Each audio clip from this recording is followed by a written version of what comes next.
Bonus, grabe yung bonus nyo pero parang malilate ako.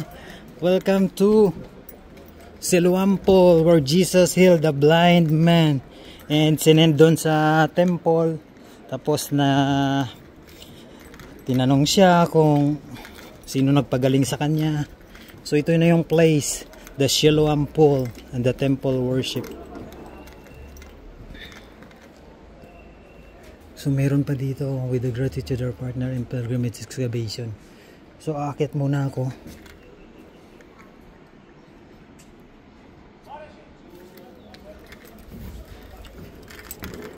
So may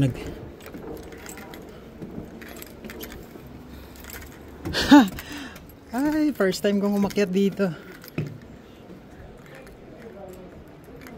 Second Temple Splendor. Yan yung pool na nakita nila, Siloam Pool. Yan.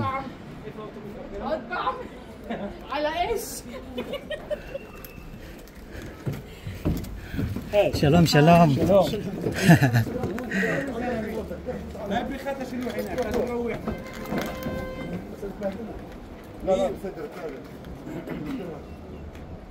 قلت لها هو قالها رفعت تدخل مش قالها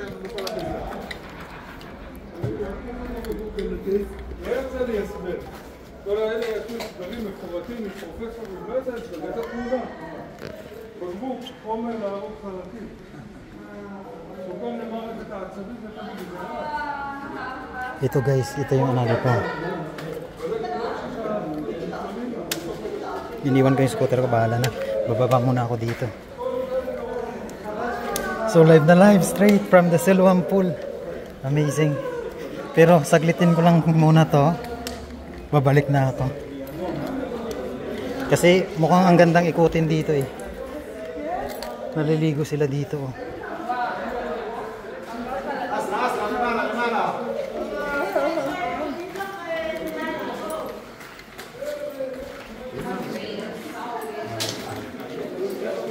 So may mga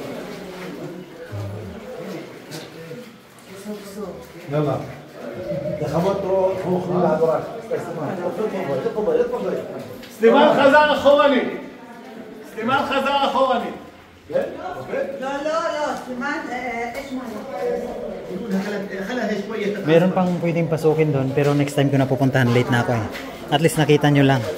Ito yung famous na place kung saan believes the spot Jesus healed the blind man.